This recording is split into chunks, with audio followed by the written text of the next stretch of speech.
सलामुअलैकुम दोस्तों, आज हम रिचर्ड विल्बर की बहुत ही खूबसूरत पोइम मार्जिनेलिया पढ़ने वाले हैं, जो कि एम ए इंग्लिश पोइम्स का हिस्सा है और अमेरिकन लिटरेचर का बहुत ही खूबसूरत एक जो है वो पीस ऑफ टेक्स्ट है। तो विदाउट वेस्टिंग टाइम इसका इंट्रोडक्शन देख लेते हैं ताकि बाद में हमें अंडरस्टैंडिंग में किसी किस्म की प्रॉब्लम ना आए।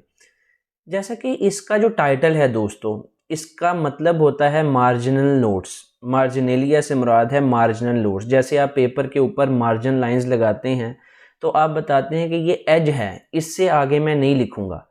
तो पोएट भी इसमें यही बताना चाहता है कि इंसान की ज़िंदगी के अंदर भी कुछ मार्जिनल नोट्स होते हैं, मार्जिनल लाइंस होती हैं जो कि एग्जिस्ट करती हैं इंसान के एज पे, ह्यूमन कॉन्शियसनेस के, यानी जहाँ पर ह्यूमन कॉन्शियसनेस ख़त्म होती है वहाँ पर ये मार्जिनल लाइंस लगी हुई होती हैं। और ये चीज़ें बहुत इंपॉर्टेंट होती हैं। जैसे दिन के अंदर हम कॉन्शियस होते हैं तो हम वो बातें महसूस नहीं करते जो हम सोते हुए सब कॉन्शियस और अनकॉन्शियस माइंड के द्वारा उन चीज़ों को महसूस करते हैं, जिनमें हमारा माजी, हमारे ख्वाब, हमारे जज्बात, बहुत डीप चीज़ें जो होती हैं उन्हें हम फील कर पा रहे होते हैं। और पोइट यही कह रहा है कि मॉडर्न लाइफ के अंदर ये चीज़ मिसिंग है और इसको इम्पोर्टेंस देनी चाहिए। This poem revolves around the idea that things existing at the edge of the main idea are more significant than the idea itself। यानी ये चीज़ें इतनी इंपॉर्टेंट होती हैं कि सब कॉन्शियस माइंड और अनकॉन्शियस माइंड में मौजूद चीज़ें हमारे कॉन्शियस माइंड से भी ज़्यादा सिग्निफिकेंट हो सकती हैं। जब हम कॉन्शियस होते हैं हम उस तरह से चीज़ों को डीपली इंटरप्रेट नहीं करते जिस तरह हमारा सब कॉन्शियस और अनकॉन्शियस माइंड जब हम सो रहे होते हैं उन्हें इंटरप्रेट कर पा रहा होता है, उन चीज़ों को डीप मैनर में देख पा रहा होता है। पोइट हमें फिर एक तालाब की एग्जांपल देता है और ये बताता है कि तालाब के ऊपर जो चीज़ें तैर रही हैं वो वही सोचें हैं जो कि ह्यूमन लाइफ के अंदर ह्यूमन थॉट्स हैं, जो सब कॉन्शियस माइंड है और पास्ट है वो इंसान के तालाब, दिमाग के तालाब के ऊपर तैर रहा होता है। इससे तालाब को आप मेटाफोरिकली समझ लें, लाइफ को एक्सप्लेन करने के लिए, मॉडर्न लाइफ को एक्सप्लेन करने के लिए इस्तेमाल किया गया है। स्टैंजा 1 में क्या है जी, बैकग्राउंड आपका डेवलप हो गया, अब मैं आपको बताता हूँ होता क्या है। वो कहता है जी, things concentrate at the edges the pond surface. चीज़ें तो हमेशा सतह के ऊपर आ जाती हैं, जैसे तालाब की सतह के ऊपर आ जाती हैं। जैसे हमारे सब कॉन्शियस और अनकॉन्शियस माइंड में चीज़ें हमेशा ऊपर रहती हैं, ठीक है, जिन्हें ईजिली रीच आउट नहीं किया जा सकता, ठीक है। सेंटर में ये नहीं होती, सेंटर से हटकर ऊपर सरफेस पे होती हैं, हम इन्हें ईजिली रीच आउट नहीं कर सकते, लेकिन ये मौजूद होती हैं। Is born to fish and man and is spread. Born से मुराद होता है limited, is limited to fish and man.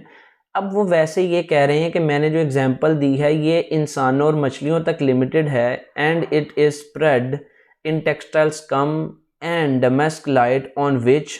अच्छा, अब वो कह रहे हैं कि मैंने जो एग्जांपल दी है ये बड़ी लिमिटेड सी एग्जांपल है। जैसे आप तालाब के अंदर देखते हैं टेक्सटाइल्स कम, यानी फैक्ट्रियों वगैरह का ये जो गंद इकट्ठा हुआ होता है, यानी इंसान के सबकॉन्शियस में या अनकॉन्शियस में हमेशा अच्छी ही चीज़ें नहीं होती है। आप एक्सप्लेनेशन में ये लिख सकते हैं, बल्कि टेक्सटाइल्स कम की तरह बेहूदगी, गंदगी, नेगेटिव थाट्स भी होती हैं। एंड डेमेस्क लाइट, और फैब्रिक इस तरह का जो होता है उसको डेमेस्क कहते हैं, यानी उसका रिफ्लेक्शन भी पानी में दिख रहा होता है, यानी खूबसूरत सोचें भी होती हैं, पॉजिटिव थॉट्स भी होती हैं, ठीक है। On which the lily pads are set, और उन्हीं के ऊपर फिर जो है ये खूबसूरत फूल जो हैं वो उगते हैं। यानी अच्छी सोच होती है तो ही अच्छा नतीजा निकल सकता है, अच्छी सोच ना हो तो लिली पैड्स नहीं उगते। In lead ruddy twigs B calmed pine leaves.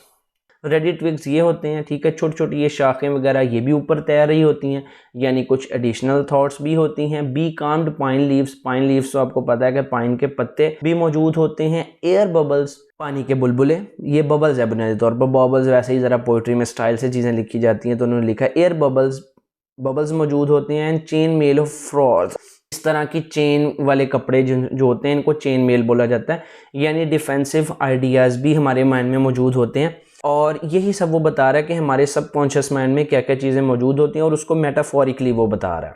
अच्छा, सेकंड स्टैंजा में फिर क्या होता है, डिसेंडिंग इनटू स्लीप। अब वो सोने का पूरा एक्सपीरियंस ह्यूमन बीइंग का बता रहा है कि डिसेंडिंग इनटू स्लीप, जब हम सो जाते हैं, as when the night lift, जब रात हो जाती है, falls past a brilliant floor, हमें बड़ी खूबसूरत चीज़ें दिखाई देने लग जाती हैं। वी ग्लिम्स अ सबलाइम, हमें बड़ी शानदार लेजेंड लोग दिखाई देते हैं। सबलाइम कहते हैं जो चीज़ अपनी क्वालिटी में सबसे आला दर्जे की हो, अपनी नॉलेज में सबसे आला दर्जे की हो, जैसे अरिस्टोटल हो गया, सोफोक्लस हो गया, ये सबलाइम है, ठीक है। तो वो हमें दिखाई देने लग जाते हैं, यानी हमारे आइडियाज़ ग्रैंडियर हो जाते हैं, हमें ग्रेट थॉट्स आती हैं। डेकर, हमें खूबसूरत चीज़ें दिखाई देती हैं। And here perhaps a complete music, हमें म्यूज़िक बड़ा इन डिटेल सुनाई देने लग जाता है, हम आर्टिस्टिक हो जाते हैं, हम इन डिटेल चीज़ों को देख पाते हैं। बट दिस इवेड्स अस, लेकिन इससे हम बचे रहते हैं दिन के वक्त, यानी दिन के वक्त हमें ऐसी सोचें, ऐसी बातें नहीं आती। As in the night meadows, जैसा कि हमें रात की चरागाहों में आती हैं। या उन्होंने एक और एग्जांपल दी है, as in the night meadows the cricket million round song dies away, जैसे रात के वक्त हमें चीज़ें सुनाई देती हैं। मिसाल दिए कि चरागाह के अंदर अगर क्रिकेट खेली जा रही हो, रात का वक्त हो, कोई और इर्द गिर्द नॉइज़ ना हो, यानी दिन के पंगे ना हो, तो हमें बैट की, बॉल के पिच होने की, हिट होने की, हर तरह की डिटेल हमें सुनाई देगी। इसी तरह रात के वक्त जब हमारा कॉन्शियस माइंड इनएक्टिव होता है और सब कॉन्शियस माइंड एक्टिवेट हो जाता है, तो हमें डिटेल में हर चीज़ सुनाई दे रही होती है, हम कोई भी डिटेल मिस नहीं करते। फ्रॉम ऑल एडवांसेस, हर तरफ से सुनाई दे रही होती है। राइजिंग इन एवरी डिस्टेंस, वो चीज़ कितनी ही दूर से सुन रही हो, हमें प्रॉपर सुन रही होती है। इससे मुराद क्या है कि मॉडर्न लाइफ के अंदर इंसान बहुत ज़्यादा बिजी हो गया, उसका दिन बहुत ज़्यादा टेक्निकल, मैकेनिकल और डिजिटल हो गया।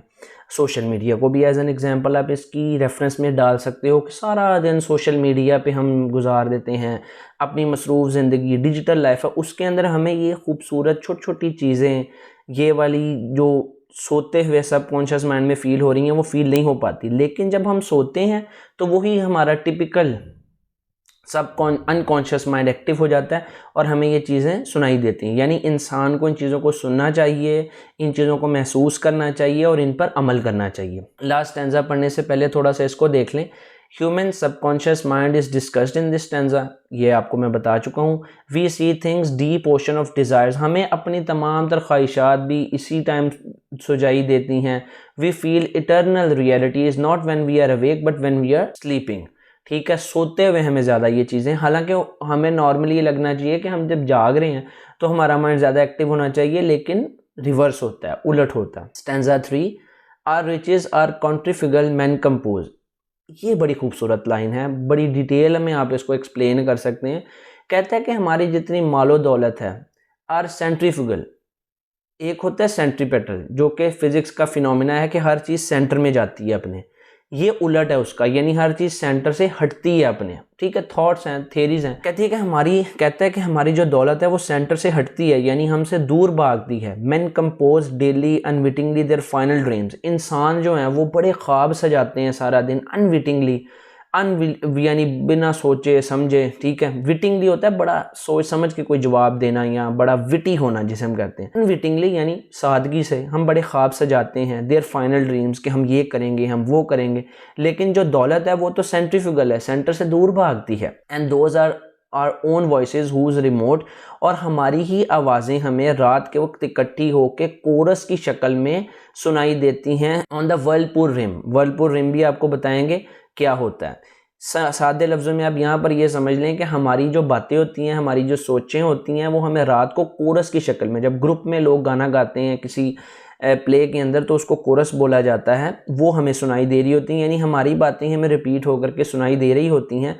Past which we flog our sails, और हमें अपना माजी भी सुनाई दे रहा होता है जिसमें हम कश्तियाँ दौड़ाना शुरू कर देते हैं। Sails toward which we drift, जहाँ पर हम डुबकी लगाते हैं। प्लाइंग आर ट्रेड, सब कुछ उसमें डुबो देते हैं। इन hopes of a good droning, और हम सोचते हैं कि हमें इससे खुशी मिलेगी, ये गुड ड्रोनिंग होगा, हमारा डूबना फ़ायदेमंद होगा। अब थोड़ा सा आपको मैं समझा दूं।